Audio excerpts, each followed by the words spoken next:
À l'heure où les nouvelles technologies de l'information et de la communication se veulent des outils performants dans l'économie numérique, Restra Poiti est un jeune Congolais qui a saisi l'occasion pour créer le premier site web et magazine des NTIC au Congo-Brazzaville. Bien, je suis Restra Poiti, CEO de Restra Web Consulting, une agence de communication digitale, et directeur de publication de Restra Web Mag.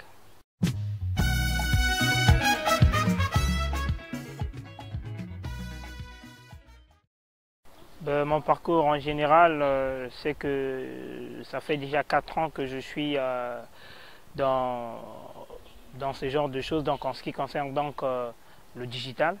Et je suis donc un activiste web qui travaille dans le sens où d'apporter un plus à la jeunesse congolaise pour pouvoir donc peut-être mieux s'approprier les réseaux sociaux.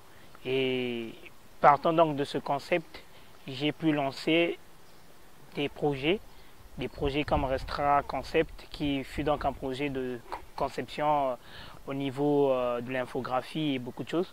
Et voilà, nous sommes donc passés de ce cadre jusqu'à ce que nous sommes donc arrivés à créer donc un site internet qui parle aujourd'hui donc des nouvelles technologies. Donc à travers donc ce site internet, nous travaillons donc avec les articles des clients pour pouvoir donc les mettre en avant, rendre visibles les startups congolaises. Et c'est dans cette optique que nous avons aussi eu l'idée de lancer en ligne un magazine qui est dénommé donc Restra Web Magazine. Et grâce à ce magazine, nous avons pensé que avec ce que nous avons comme difficulté, comme difficulté avec les prix d'Internet aujourd'hui, nous avons pensé peut-être passer par le papier pour pouvoir aussi donner de l'information à ceux qui n'ont pas peut-être accès à Internet.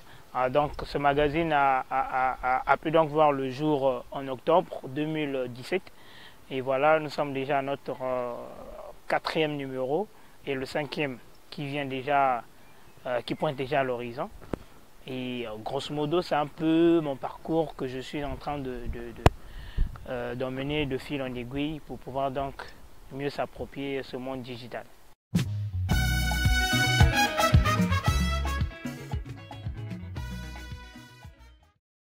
Personnellement, avec le développement web, je n'ai pas un cursus assez large, peut-être comme les gens peuvent le penser, parce que moi, avec le développement, c'était juste quelque chose de passion.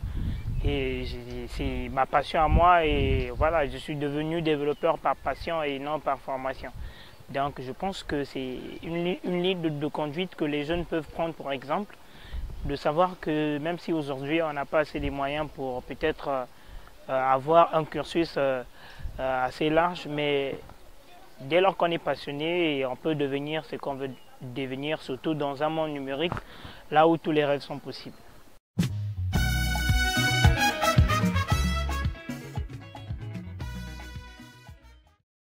Et moi, je dirais que la vie d'un geek au Congo, c'est un problème d'endurance.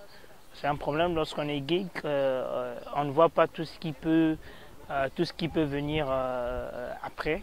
Et moi, je dirais aussi qu'être un geek au Congo, c'est pouvoir donc s'approprier d'une culture qui est la nôtre. Et associer donc l'utile à l'agréable, et voilà, ça donne un geek qui est performant. Et c'est ce que je peux dire en ce qui concerne donc la vie d'un geek au Congo.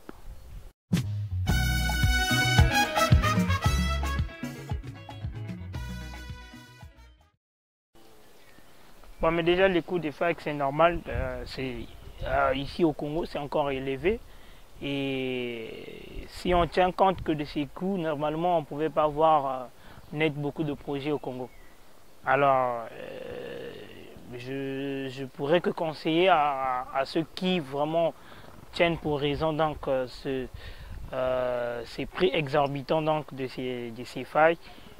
Je pense que c'est pas vraiment la chose qu'on pourra donc s'en approprier, mais il faut seulement penser positivement et aller de l'avant sans pourtant voir le coût élevé que ça peut que ça engendre aujourd'hui.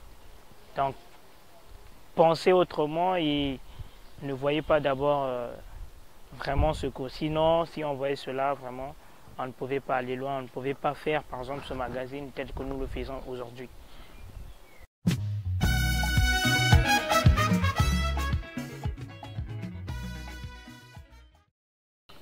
Bon, de développeur au directeur de publication d'un magazine, c'est comme tout à l'heure ce que je venais de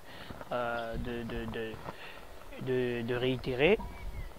J'ai quitté donc ce stade, c'est par passion simplement, parce que je me cherchais. J'ai dit tout à l'heure, c'est 4 ans d'affilée que j'ai fait pour réaliser donc ce projet. Et voilà, donc il y a eu vraiment beaucoup de choses que j'ai pu rencontrer, mais voilà, vu que je savais là où j'allais, alors donc du coup tout ce qui pouvait paraître comme obstacle pour moi n'était que des opportunités pour pouvoir donc réaliser donc ce projet qui n'est autre que ce magazine.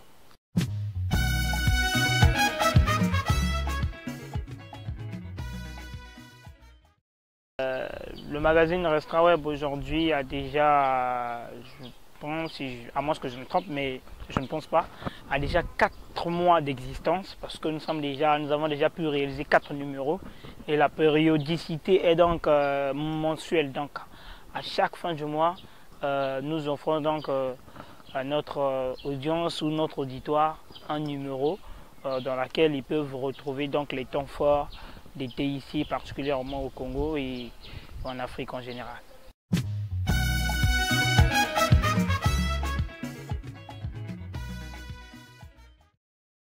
Mais les geeks congolais des TIC aujourd'hui, ils y répondent présent suite à ce magazine parce qu'au début c'était comme c'était un rêve et aujourd'hui c'est devenu quand même une réalité parce que nous sommes déjà proches d'une réalité, si bien que la version elle est encore électronique, mais nous travaillons à ce que le papier puisse donc voir le jour.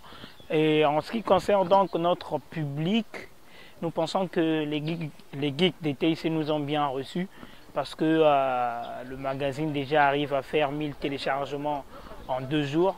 Et lorsque on atteint peut-être une semaine, et voilà, ça donne ce que ça donne. Donc nous, à travers donc ces statistiques, nous croyons que voilà, le public congolais, le public des geeks, surtout des TIC, ont bien reçu donc ce magazine dans leur univers.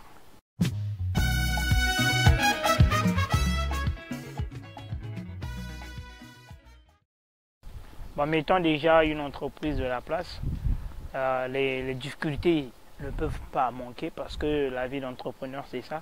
Et quand bien même que l'entreprise elle-même est bien présente ici, et les difficultés elles sont là déjà lorsqu'on voit au niveau donc des structures, au niveau de local que nous sommes déjà en train de négocier. Et nous pensons que pour nous, c'est déjà des casse-têtes, c'est déjà un casse-tête qui est là parce que les entreprises congolaises aujourd'hui commencent mais n'arrivent pas à franchir des grands pas comme il est souhaité parce que il y a un certain nombre de difficultés que nous avons surtout au niveau de nos administrations. Et parce qu'il faut déjà rappeler que pour déjà la création d'une entreprise, c'est moyennant une somme de 100 000 francs, contrairement aux autres, peut-être en Côte d'Ivoire, en Afrique de l'Ouest, je peux dire, et sont moyennant 10 000 francs. Vous voyez quand même déjà l'écart qui nous pose déjà des problèmes pour aller déclarer notre entreprise juridiquement. Et nous pensons que c'est vraiment des facteurs qu'il faut que les autorités ou le pouvoir public doit revoir pour permettre donc aux jeunes Congolais de créer des entreprises facilement.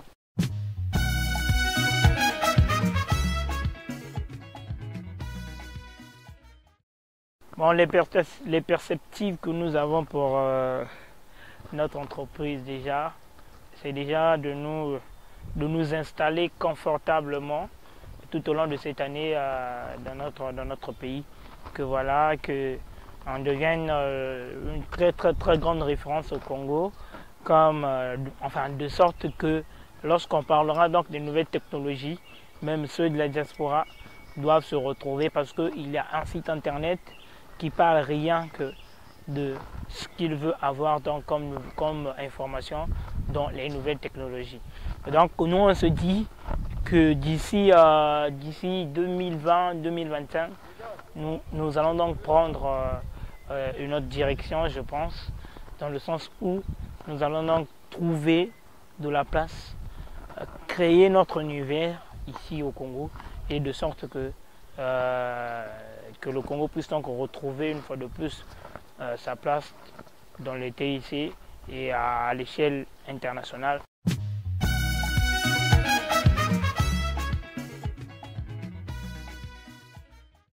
Je vais donc remercier remercier énormément l'équipe de Vérité 242 qui est en train de travailler en long et en large pour pouvoir donc dénicher les talents congolais. Et je pense que Vérité 242, coup de chapeau à eux, et le meilleur reste donc à venir par la suite.